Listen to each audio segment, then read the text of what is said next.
What's up, ladies and gentlemen? Welcome to Planet Zoom. I'm your host, Joshua T. Berglan, and I could not be more excited to have you here today because we have the one and only, the legend, Mr. John Duffy here to talk about the film Rebelistic.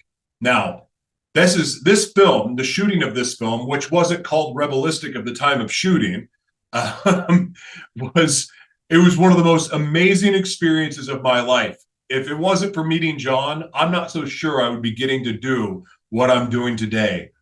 John set the tone for me. He showed me that you can make movies and you can do things the right way. In fact, this whole Dirt Merchants tribe, this whole community has really just, I believe with all my heart that we are changing the way filmmaking and media is done, not just for us, not just for you, but also for our future generations. We're doing something really, really special here, and it's people like John that have helped make it special. So this interview is great. I want to just thank you so much for being here. Thank you for supporting the last 4 episodes. And look, this is going to be a treat. John is one of the most fascinating people I have ever met. He has got quite the story. This is not my first interview with him, but this is the first time we've actually talked about the film that we made together and just some of the ins and outs of the film. So this is a really special. You're going to love it. And also want to encourage you that if you have not signed up to become a member at dirtmerchantfilms.com, do so.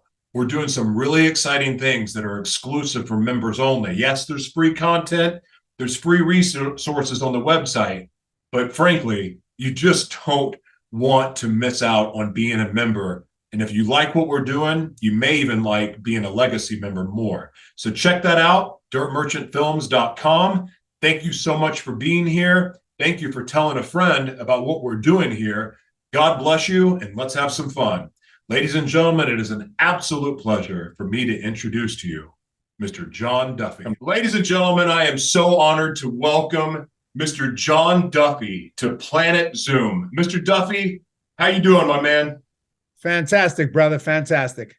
Well, I am so happy. This is, I think, I've interviewed you and we've had several different conversations, but this format is going to be a little bit different, but I am equally as excited every time I've interviewed you because I know that there's just something amazing going to come out of it.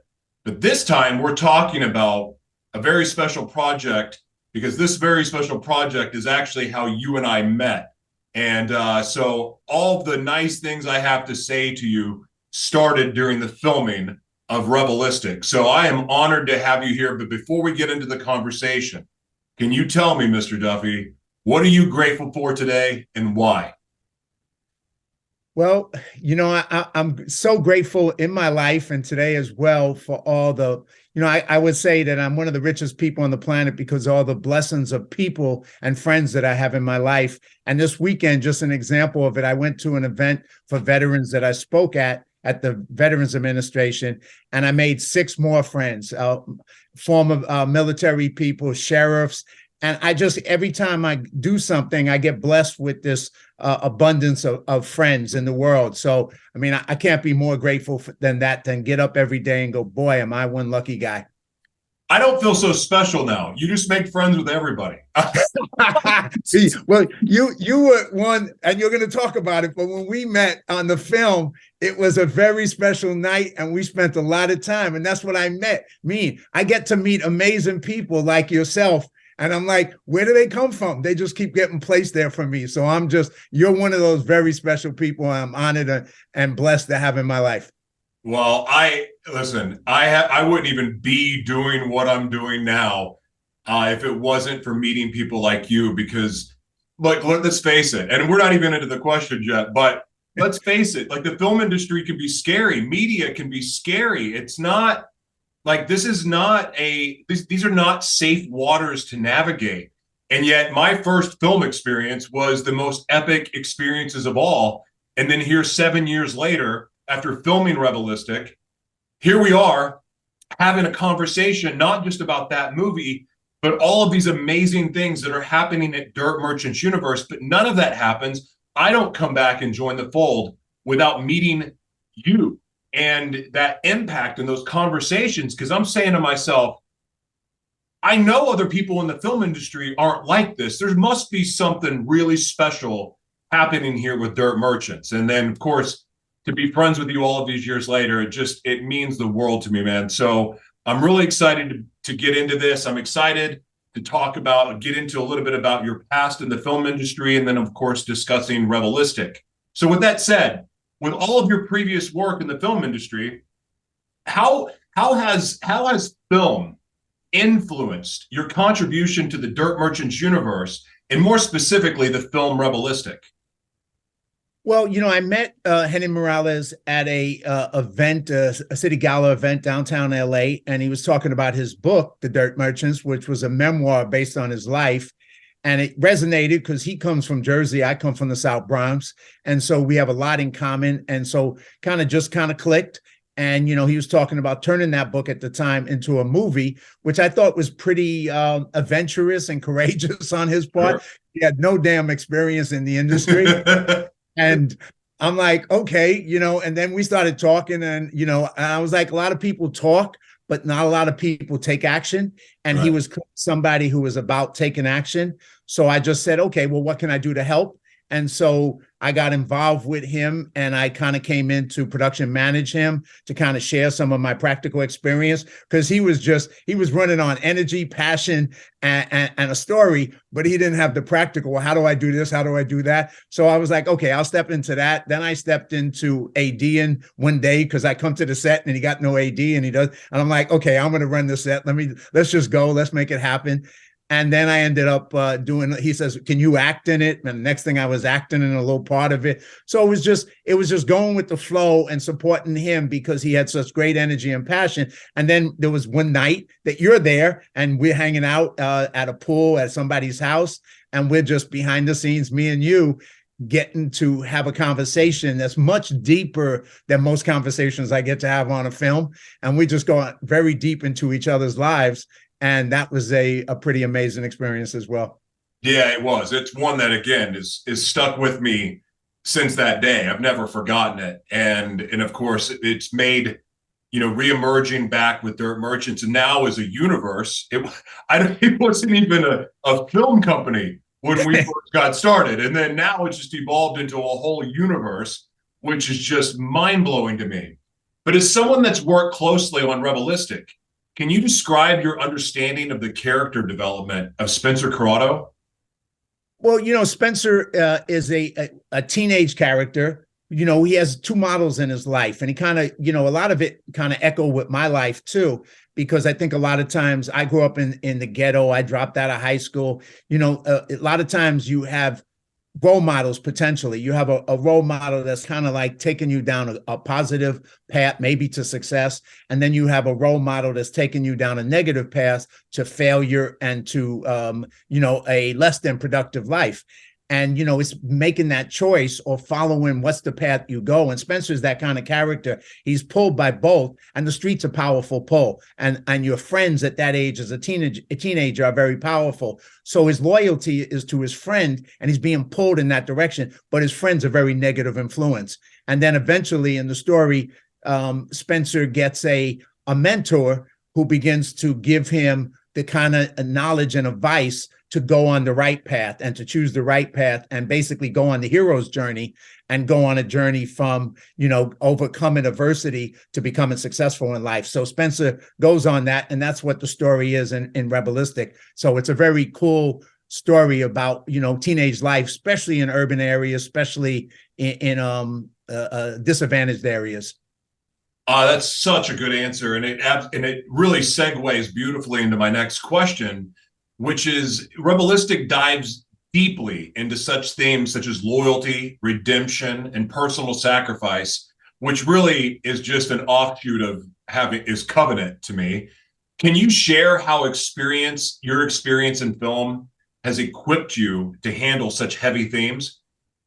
Well, I don't know. It all started even before film, and my life equipped me, because those themes of loyalty and redemption and taking a personal sacrifice were themes that I had to go through in my life. Because, like I said, I dropped out of high school. A lot of my friends were into heroin, in crime, going to jail, and so finding those friends that you could be loyal to and have your back, and they have your back, you have their back, and they have your back, is important. And then, kind of, even if you make the wrong choices and you go down the wrong path, you can turn your life around and redeem your life and go down another path. It ain't over till it's over. So the themes in the movie kind of deal with that he goes on that different path, and he tries to give his friend, he tries to stick with him and give him a path to redemption, but you got to choose redemption. It just doesn't happen magically. It's not given to you. You have to make that choice. They can present it to you,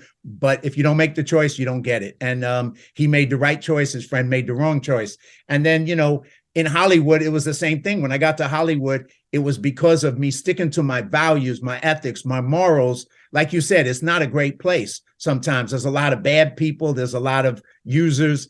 But if you stick to your values and you stick to being loyal and you stick to, doing the right thing by others as well as by yourself, you find a way to attract the people like yourself that we've attracted in our lives, because we don't go down the path with the ones who are trying to lead us in the wrong direction. We go down the path with the ones who are part of what we want to do and go in the right direction. It's so interesting that you bring that up. I remember my first go around of living in LA. That's when I ended up being homeless and losing everything. But I remember a guy named Army Artsy, I think is his name, director. He's used to make films for the Shah back in Iran, and a really nice guy. He was one of the most amazing people that I met when I first got to LA. And I met him right before I had met you. And he was driving Uber, and that's how we met. He kept looking at me and having this conversation. And he said to me, "Don't let anyone steal your light." And he said, "This town will do it, but those values that you have, that you brought in, this yes sir, no ma'am stuff, you keep doing that, and you stay true to yourself, you will make it in this town." He goes, "Don't fall for the trap and the rat race. Like, ignore that. Just stay focused, stay doing the right thing, and you'll make it." Now, of course, at that time in my life, I was still battling addiction and, really struggling. So it didn't impact me where I could just make that life change then. But it's words that has stuck with me forever, that if I just keep doing the right thing, I keep having a good attitude, I remain being honest, I'm going to get it. I'm going to make it. I'm going to make my dreams come true there, and so on. But it wasn't just impact in Hollywood. That now has impacted me on the course of my life as well, where it stayed with me because, this day and age, people are getting, it seems like people are getting the money quick, or they're reaching success quick. You have these overnight successes that come out of nowhere, and you're just thinking, my God. And it's tempting to cut corners. It's tempting to cheat a little bit just so you can try to keep up. But that lesson has stuck with me, and it's made me just stay in my lane, try to do the right thing. And yes, I've made mistakes, but I'm still moving forward. So I want to ask you something, and this is not one of my planned questions, but did you have someone in your life like that when you got into this industry that helped you go, you know what, I'm going to do the right thing. I'm not going to take advantage of maybe my authority and my power in the industry and create victims. I'm going to empower and I'm going to help people. And the reason I'm asking that is because in the same way that I can look at Henning and go, I wouldn't be here without him, I also know that I wouldn't be as drawn to Henning as I am and looking to him as the leader as I do if people like you weren't around. Because I believe that leadership, will attract the other leaders in your tribe, or the people that are in your tribe. And I'm looking around and I'm seeing people like you, and I know how you treated me when I had no experience in the industry. Like, I wouldn't be here without you. So who's your Yoda in the industry? Who's the person that gave you maybe that advice that stuck with you, that changed your maybe the direction that you would take a career in this industry? Well, and thank you for those kind words, man. I don't know if it was somebody in the industry. It was I got lucky. They always say, be careful what you ask for. And, a lot of times in life, like you're saying, don't let somebody put out your light. A lot of times when we look at the industry, or young people in particular look at the industry, they see these celebrities and they see them and they put them on a pedestal and they think they want to be like them. And, that's what you kind of like think, well, if I could have that kind of life. And when I first came to Hollywood, if I had come younger, I probably would have ended up in a bad place like a lot of people do, because I would have been following those people. But I came to Hollywood, I had already transformed myself. I went through Tony Robbins. He became a mentor to me, and he gave me a sense of attitude, of values, mindset. So when I got into the film industry, I came with all those things intact. I knew who I was. I knew what I was about. And I knew what I wasn't and what I wasn't about. So I started to see behind the curtain that people that I thought were like amazing were really damaged, dysfunctional human beings in Hollywood. And I didn't want to be like them. So I wanted to stick to my values. And I was given a lot of chances to go down the wrong path. And every time I said no. And I needed money. I had $100 to my pocket when I came to LA. I was struggling. I was, but when I got something to go down the wrong path, and just for the benefit of money, I would say no. And then I'd walk away from it and I'd be like, damn it, this is going to be so freaking hard. And then better things would appear. And so every time I said no, a better thing appeared with people that I wanted to work with and people that are now in my life forever. So it just kept, it's like just sticking to your values, turning down the easy money, turning down the opportunities to be with bad people allows you to grow and at the end of the day, be grateful for who you are and what you contribute, rather than look back and go, I screwed all this up, man. So I got lucky, I got blessed, and I came at the right time. If I was a young kid coming in, damn it, I probably would have got screwed up like so many others. That's such a good answer, man. And so I brought this up before, but when we met each other, there was no Dirt Merchants films. There was a book that was being turned into what we thought was a short film, then turned out to be 2 films, and now we have 12 films. So now we have a universe. So the Dirt Merchants universe is rather unique. It's a very unique film universe. How has working within this universe helped shape your career? Well, mostly I would say, because I do a lot of stuff. I continue to work in the industry doing a lot of different film projects with a lot of great people. But I guess the best part of it is whenever I've been involved in anything with Dirt Merchants, it's the tribe of people. And because the people who have been attracted to it by Hennon and his team are people who are about inspiration, they're about motivation, they're about transformation. And it's always great to hang with people like that because it just kind of recharges your battery, gives you energy. And then it's also been inspiring to me because as much as I've done, they always, give me props about all the stuff that I've done, but I'm always impressed by what, like you said, he went from this a book to a short film to now 12 films in this universe, and his energy and his nonstop passion to keep growing and keep impacting people, mentoring young kids. I've spoken at some of his events, mentoring young kids.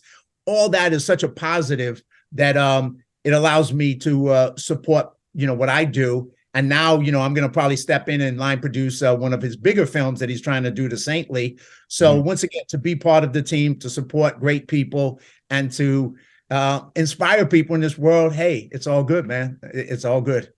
That's so cool. And I like this question I'm about to ask you from the standpoint of that I believe that there's a lot here because your role as somebody that was experienced in the industry, showing up to the set and contributing, like it takes, to me, I have a lot of respect for that because, a lot of times when you're trying to get a shot or get an opportunity or get your foot in the door, they always ask, well, what kind of experience do you have? And when the answer is none, people walk away from you. And it's one of the most heartbreaking. We're like, well, how am I supposed to ever get a shot if you won't even let me sweep the floor? How am I going to get a shot? So like this question to me may be the one that's most meaningful to me that I want you to answer. And that's, can you talk about any challenges you faced while contributing to Revelistic and how you manage to overcome them. And keep in mind, the reason I'm asking this is because you're like Yoda showing up. You're the one with the experience. Everyone else they're nothing but heart. They got some talent, but they're nothing but heart, and they have a will-do attitude. But that in itself can bring problems. So answer for me if you don't mind. Sure. Well, I don't know. It was when I first came to the set and when I first came to his thing, and we're all used to doing things the way we used to do them, and we get into our own box of how we do stuff, right? Mm-hmm. And so when I came, I realized that this box didn't exist on this set. There wasn't, all the structure that I'm used to, all the stuff that I do with a team and all the stuff that I do on a film. None of that was there. So basically, it was kind of back to my roots, back to my first experience, and just jumping in, being open to whatever that experience was going to be, because I had no clue what it was going to be, just being open to that and saying, what can I give? How can I contribute? So by asking those empowering questions, as opposed to looking at what's not here or what he's not doing right, or it should be this way, just not being judgmental about it, but just going, well, this is great. He's taking this on, and let me support this passion and this energy in whatever way I can. And I think that's the thing to give to new people. It's like whenever you come across people who have a desire, it's see them for who they are, that they have that desire, and try to be somebody who mentors them, try to be somebody who gives them something that helps them lift themselves up to the next level. Because if you do that, and you do it with not trying to get anything back, because that's not why you're doing it. You're doing it because why wouldn't you? Why wouldn't you help somebody? Come on. I mean, it's just the right thing to do. And somehow it all works itself out in life, and you get rewarded for doing it in ways you don't even know. So, I didn't know that. I just thought it was going to be a one-off. I was going to help them and never see them again, and life would go on. But now, 7 years later, look at all this, and look at us doing each other's lives. We're still doing stuff together, and that's what happens when you say yes to life. That's right. Just say yes. Oh, that's such a good answer. So I was talking about, you actually brought this up, talking about working on other sets, and then you come over and you work with the Dirt Merchants Universe team.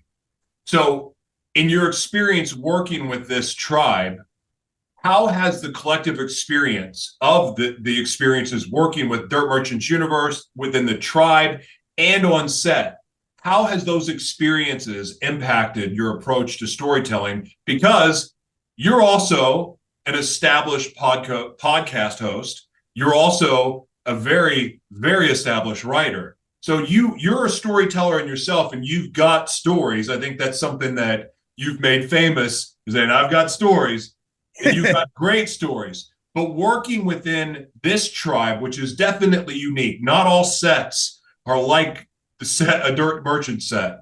So how has this experience impacted your storytelling? Well, it's once again, it's learning from other people, and learning how they're doing it different maybe than I'm doing it, and then what can I learn from that? Because one of the things I always want to be and am is a lifelong learner. So I always feel like I'm always going to be learning from others. I don't feel like I know everything. Feel like, quite frankly, I know only a little bit compared to what I can learn. So watching Dirt Merchants and developing those things, one thing that I was not as into as much was music. So the use of music in the film is so damn powerful, and the music is just so great. So that's one thing I learned from it. And then the other side of storytelling, watching him take the book and create these stories out of life. It's inspired me on a level, because I have 2 memoirs that I wrote, and I want, I'm going to get those published this year. And out of that, now I'm thinking about, okay, how do I transform those into movies, which I didn't really think about it that way before. It was kind of like that was maybe somewhere in the back burner of my mind, but observing what has been done with Dirt Merchants, it just gives me another idea of what is possible and how to tell stories and how to do them uniquely, because there's a need for that. There's the need for transformational stories, inspiring stories, entertaining stories. And I think we can all, if we've been given the gift of these stories in our lives, then it's our responsibility to take that gift and give it back. So that's kind of what I feel like I've been given to do more of. I feel like I'm not doing enough of, quite frankly. But that's the need to do more even. That's such a cool answer, man. This is the last question I have for you, and I'm curious to know, what are your thoughts on the film's message of personal sacrifice for a friend's sake? In other words, how has your view on this theme evolved during your time working on Rebelistic? Well, once again, the film echoed so many themes in my life, and I need to share a story because, it echoed a story. His relationship with Spencer is that important relationship. I've had that relationship. I've had, friends who I grew up with who went down the wrong path and got involved in heroin. And basically, I went to a different path, but we stayed in each other's lives and we were friends. And when I came back to New York, I offered two of them who were friends who grew up with me to live with me in my apartment in the Bronx because they needed a place to stay. But they were still into their behavior. They were still snorting coke, doing their thing. And I was kind of in the middle. I was doing a little bit of the bad, but I was going to school and I was trying to do the right. And I kept trying to help them. And I was writing in my journal. And one of my friends opened my journal up one night and read about, the struggle I was in trying to help them out and how it was hurting me. And when I came home that night, he said, "Hey, I read your journal. We're going to move out tonight. You got to go on with your journey. You got to succeed and we got to get out of your life and stop holding you back." And that just blew my freaking mind. Wow. That this guy, he realized that they were being negative and I was doing everything to help them. And he didn't want to be someone who dragged me down with them. And they both moved out the next day. So I could not hang out with them and do drugs anymore. And I could focus on what I needed to do, going to school and succeed. So we stayed friends from that point on, but that blew my mind. And so that's what I mean, that relationship with, I experienced that in my own life on a deep level. And so that relationship, somebody that's your best friend, you're there for them, man. But sometimes it'll hurt you, and you're struggling through it because you don't want to give up on them. You don't want to give up on them. But that moment touched my life for a lifetime. Okay, so I don't know if this is just an assumption or my own experience, but I don't know if you can relate to this or not, but if I think about it, the people that have been most loyal in my life were criminals. I don't know why, or they were former criminals or still technically are criminals, but they're good-hearted criminals. I don't know. But I think about my relationships with people from the church and people from other work or other things that I've done. And over the course of my life, the people that have always been loyal to me, without a question, were criminals. Why is that? Like, I'm hearing you talk and I'm going, yeah, I can relate to this. I had criminals, prostitutes, other people that were looking out for me going, "Hey, you should probably get help. You're going a little far with all of this stuff." Like, I know you have a lot of friends, so you may not have the same experience, but what is the deal with loyalty from criminals? What's the deal with it? I think humans are a very mixed bag, right? I always say there's good, bad, and ugly in the world, and there's good, bad, and ugly in every class. So there's good, bad, and ugly rich people, good, bad, and ugly middle class people, and good, bad, and ugly poor people. And when you say poor, some people are even lower than poor, being involved in crime or drugs or stuff like that. But there's still good, bad, and ugly. And some of them are totally ugly and you don't want to have nothing to do with them. Some of them are bad and they're freaking. But even in people who are addicted or living on the street or doing bad things, there's good people. There really is. And those are the people who can redeem themselves, who can turn their lives around. They got such a good side, but they have all the negative. They've been pulled to the dark side instead of the light. And like you said, don't let the light die. But some of them can turn it around. And they have that in them. And it comes out at times, like what you're saying, is when they want to see you succeed. And that's the good in them. That's the light in them going, you do it. I maybe I can't, but you can. Please do it, and they're cheering for you. They're on your light team as opposed to your dark team. And, you're blessed to have that because people, there's good in everybody and we find it. And if we can help people to turn their lives around, that's what we do. So good. John, please do the audience a service and plug your website, your social media, your podcast, your books, your movies. The floor is yours, sir. Close us out. Well, thank you for that, and I really appreciate it. I'm doing a lot. I'm going to be stepping up a lot because I have some people who are pushing me and they're telling me I don't work hard enough. But my Live Courageously podcast is every week. I'm blessed with the people that I know who are on it, and I keep making new friends. And I'm like, okay, God, I got to live another 100 years just to interview all the people. So keep it up, man. I'm going. So every Sunday, 2 p.m., you can see it on YouTube, my channel, Live Courageously. It's also on Facebook Live, and it's also on LinkedIn every Sunday at 2 p.m. So join that. Please subscribe because I want to reach more people with it and hopefully impact people more. That's the main thing. My books, when they come out, I'll be promoting them. My memoir, the first one I'm going to do coming out this year, will be called Black Irish, Not Your Average White Boy. So that, hey, what can I say? That's true. So that's a memoir of my life from the Bronx to Hollywood, from the South Bronx to Hollywood. So that I'll be sharing that. And then, I'm doing films. I'll be promoting films and doing all that. But come to my Facebook page. I'm on Instagram. I'm on, obviously YouTube. Subscribe on YouTube and stay in touch with me. And, on Dirt Merchants Universe. I'll be on Dirt Merchants Universe. I'll be helping on the Saintly, the film that Hennon's going to be doing, which is a big step up. And then hopefully some of my material will end up on the Dirt Merchants Universe as well. So that way you can check it out and support that as well as supporting Dirt Merchants Universe. Yeah, we're doing you're kind of announcing something ahead of time, but that's cool. Yeah, we are doing, the universe is doing some really awesome things. I feel like a kid at Disneyland, like adult Disneyland, because this is like all the things I love and I'm passionate about, we're getting to do here. So it's exciting. So everyone that's watching right now, obviously you're watching on the website, but take the time to check it out because we're doing some fun things. And yes, Mr. John Duffy's content will be appearing, not exclusively because you're on YouTube, but his content will be at dirtmerchantsfilms.com. Thank you all for being here. John, do you have any final words? Just a big shout out and thank you to Henny Morales, Lester, Ash, you, Joshua, all the team that makes this possible, all the work that you guys are doing. Just a big shout out and thank you. Thank you, sir. I look forward to seeing you again. All right. Have a great one.